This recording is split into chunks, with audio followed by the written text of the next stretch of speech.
Sejam bem-vindos a mais um vídeo. O meu nome é Pedro Rodrigues Ribeiro, sou psicólogo, sou formador em hipnose clínica. E então, continuando a nossa sucessão de vídeos sobre as diferentes etapas de uma sessão de psicoterapia, neste caso, com a utilização de hipnose, já que nós, nos últimos vídeos, começámos a entrar dentro do processo de hipnose. E então, continuando, após as emoções, após os aprofundamentos, vêm então as sugestões terapêuticas. Ora, o que é que deve conter na sugestão terapêutica?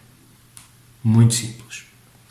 A sugestão terapêutica deve conter o racional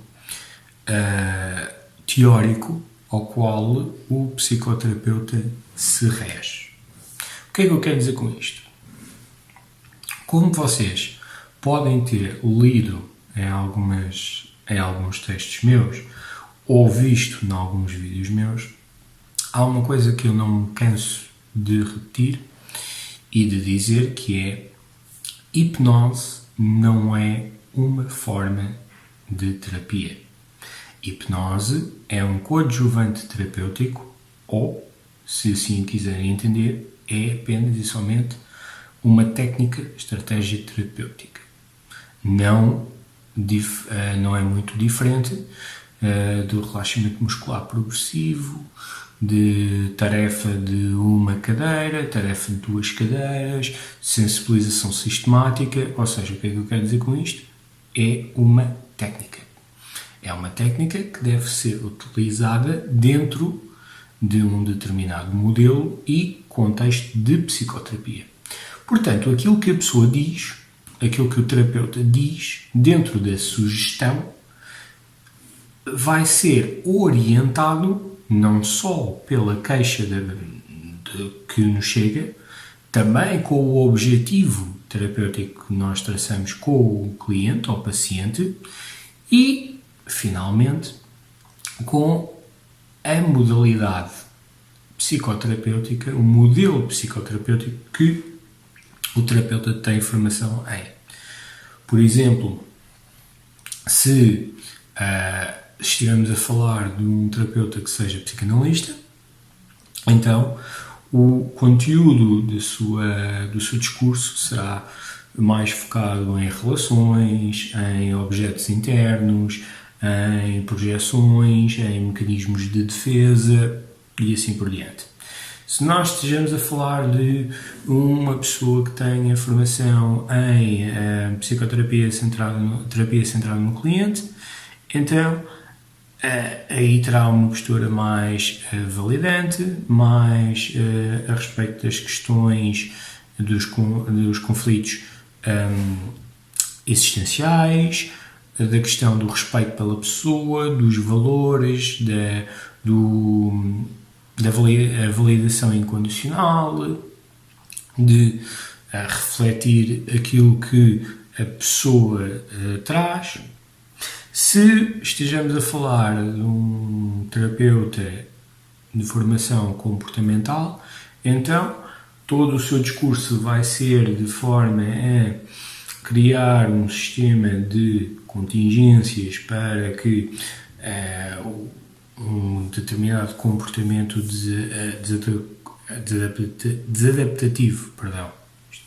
desadaptativo, tenha um reforço negativo, para que um comportamento mais adaptativo tenha um reforço positivo e assim consiga-se instaurar mais o comportamento. Se estamos a falar de um terapeuta cognitivo, então o seu discurso vai incidir mais nas cognições da pessoa, portanto nos pensamentos automáticos negativos, nas distorções cognitivas que a pessoa vai fazer e assim por diante. Ou seja, o conteúdo das sugestões vai ter muito a ver com a orientação do terapeuta. No entanto, uma sugestão hipnótica serve ou é composta de determinadas formas, preenchendo determinados requisitos, por assim dizer. Em primeiro lugar, as sugestões são sempre dadas com uma conotação positiva, ou seja, a mente inconsciente a parte automática da pessoa tende a processar o não de uma forma muito específica. Portanto, quando, por exemplo, vocês têm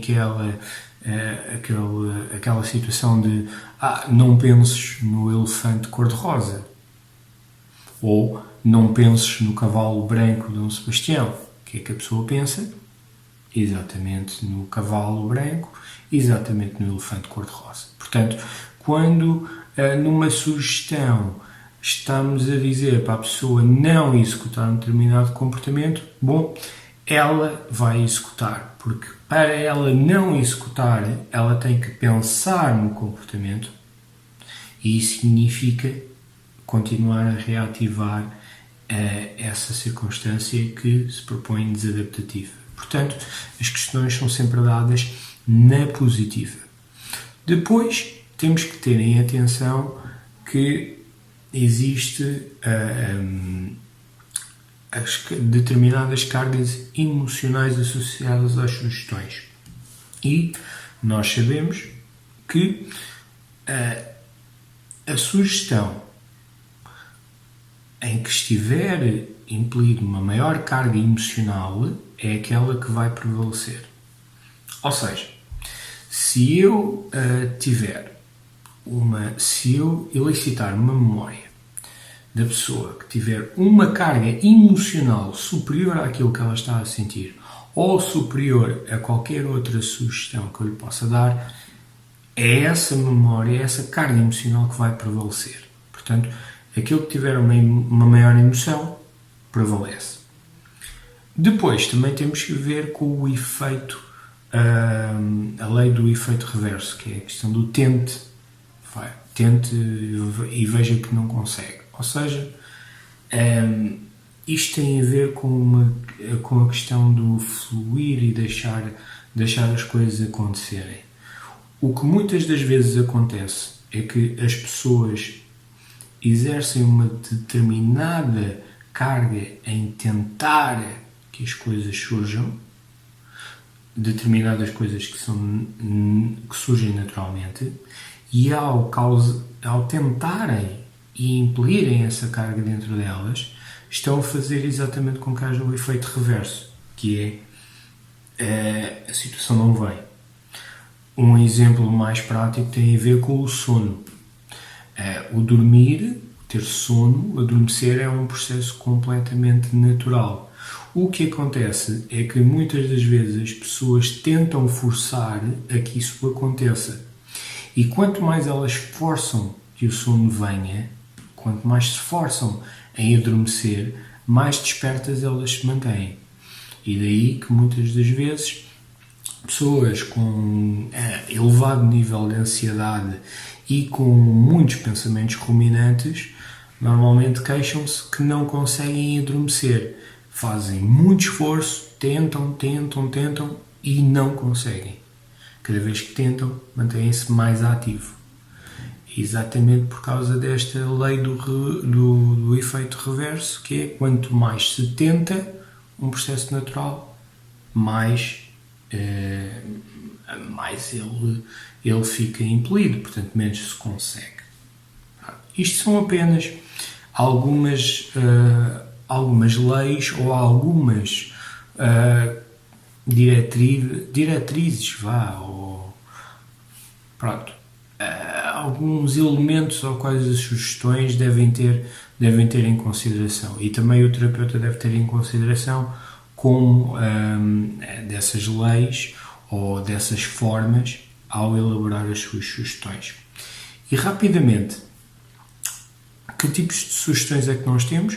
Temos sugestões pré-hipnóticas, ou seja, uma sugestão pré-hipnótica é uma sugestão dada antes da pessoa estar no estado de hipnose ou de entrar no estado de hipnose. A altura mais propícia para se dar essas sugestões é na altura da nossa conversa de esclarecimento, o nosso pre-talk, ao qual aí nós já estamos a condicionar a pessoa e elevar as suas expectativas para aquilo que possa vir a acontecer e que quase certeza que vai acontecer. Portanto, aí nós já estamos a sugestionar a pessoa. Depois temos as sugestões pós-hipnóticas. As sugestões pós-hipnóticas são sugestões dadas dentro do contexto de hipnose, mas cujos efeitos ou cujas ações nós queremos que a pessoa execute ou que os atinge fora daquele contexto. Por exemplo, quando a pessoa chega à casa, senta-se ou deita-se e fixa a sua atenção num determinado ponto ou fecha os olhos e automaticamente possa voltar a um estado de hipnose tal como ela estava antes.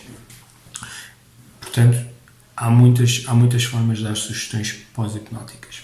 E, finalmente, a forma como as sugestões podem ser dadas. Bom, as sugestões podem ser dadas de forma direta, num tom mais autoritário, mais diretivo, mais educativo, utilizando a linguagem mais direta, como vai, faça, acontece,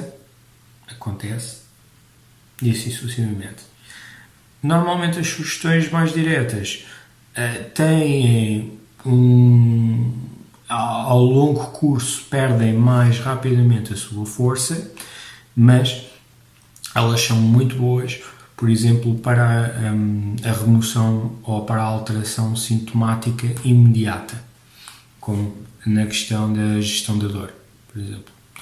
Uma outra forma de dar sugestões é uma forma indireta, ou seja, nós aqui estamos a criar a possibilidade de escolha, mas que, em termos linguísticos, é uma questão tanto ou quanto matreira, porque no fundo nós estamos a criar a ilusão de escolha, mas quando nós damos uma sugestão indireta, nós já estamos a condicionar, de alguma forma, a resposta. É a mesma questão de eu vejo aqui sentado e pergunto-me se você gostaria de entrar agora no estado de hipnose ou daqui a 2 minutos. Aquilo que eu estou a dizer explicitamente é dar uma escolha à pessoa, ou agora ou depois. Implicitamente estou a sugerir que a pessoa entre no estado de hipnose, que vai acontecer, mas estou-lhe a dar uma margem para ela decidir quando é que isso vai acontecer. Também temos as sugestões dadas de uma forma mais permissiva, que é poderá, talvez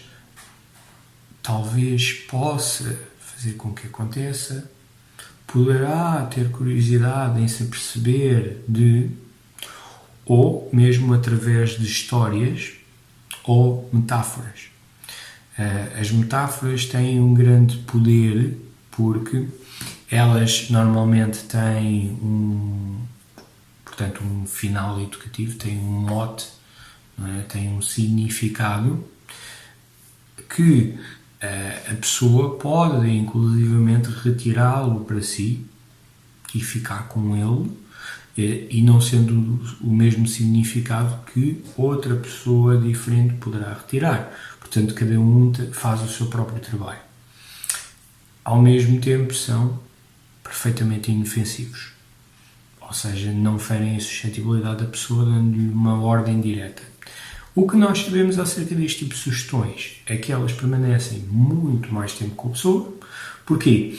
Porque ao nós darmos uma sugestão indireta ou uma sugestão permissiva, ou nós contarmos uma história terapêutica ou uma metáfora, a pessoa tem que fazer o seu próprio trabalho de busca de significado, e quando ela faz isso, não é? Os resultados e aquilo que ela assimila e acomoda vai permanecer muito mais dentro da sua mente e vai processar muito mais o seu significado do que sendo apenas e somente uma sugestão direta.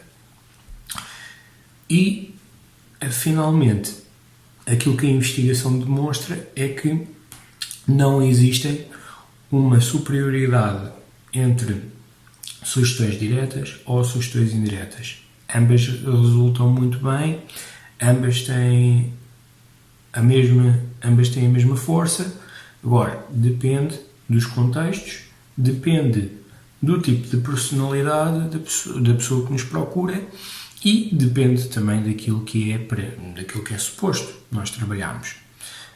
Uma última questão acerca das sugestões que eu só queria deixar aqui é que também as sugestões indiretas, as histórias terapêuticas, as sugestões permissivas, as metáforas, têm ainda mais um bónus, mais um ponto a seu favor, que é elas ajudam a fortalecer a relação terapêutica. Portanto, aquilo que a investigação tem vindo a encontrar em termos de resultados é que este tipo de sugestões, ou este tipo de forma de dar sugestões versus sugestões diretas, solidifica ainda mais a relação terapêutica. Bom, e por hoje fico-me por aqui. Isto era aquilo que eu gostaria de vos... a mensagem que eu gostaria de passar sobre sugestões. Se este vídeo vos foi útil, ou se conhecerem alguém a qual seja útil, partilhem, passem a palavra, qualquer questão que queiram colocar estejam à vontade e resta-me apenas desejar-vos uma boa semana e fiquem bem.